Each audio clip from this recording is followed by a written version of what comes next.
All right, mate. Sorry for the late reply. I just had loads of bits and pieces to do there. A new coin that Munden has a dip back down. You're thinking I'm gonna say it's a knife catch. Wait for a new 2 week.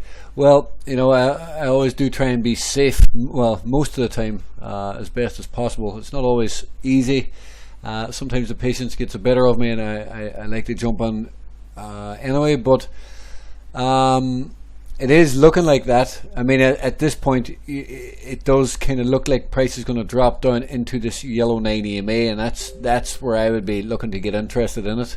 That's on a 3-day chart. The yellow 9 EMA will be one of the first supports. Definitely a nice reversal. Bearish sort of stop hunt up here. Bearish wick getting the retrace. Very beautiful base that started to push up. Let's look at this on the daily just to see. Lovely move. Bloody hell, interesting now. I haven't seen this coin.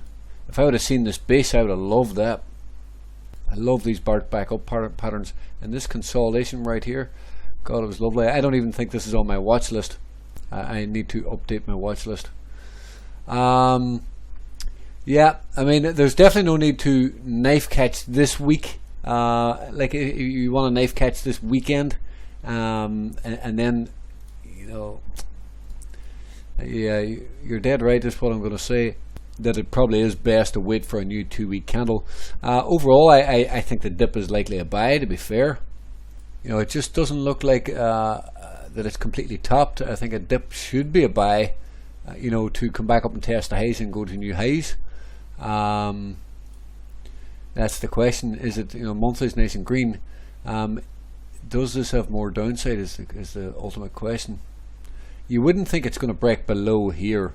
I mean, that should hold. So it kind of implies that if there is any more downside, you know, down in this level seems to be a very good spot. Definitely into the new. If we drop, yeah, so that's just as the yellow 9 EMA is coming up.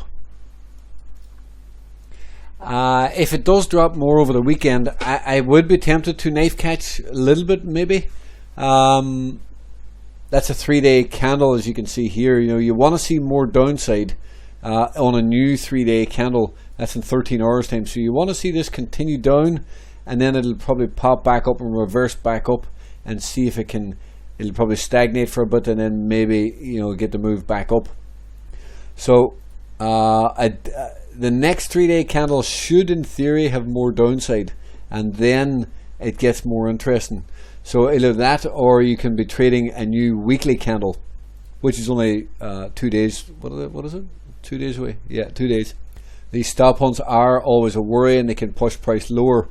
Exactly what's happening. I mean, here's your base. I'm going to set an alarm here myself. If this alarm gets hit right there, if that alarm gets hit right in here, that is a beautiful place to be buying. Especially on a stop hunt of that area, that would be fantastic. If it does come down into that would be a lovely area to be longing. The target then would be a pierce above here.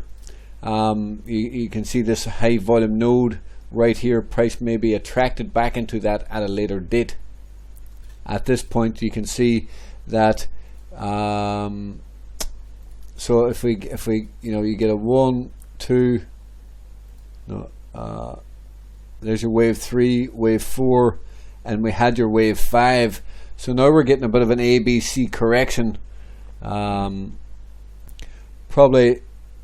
you know, that's that 2, and the third is coming down here somewhere. You know, maybe even forming a higher low here or something. Will it get down the whole way? I'm not too sure. And then we might be able to move back up. But you can kind of see, you can see a clear wave 5 structure moving up, and there's likely to be an A, B, and we look to be in the C wave to the downside. So when this bottoms out, it should make another run for the highs.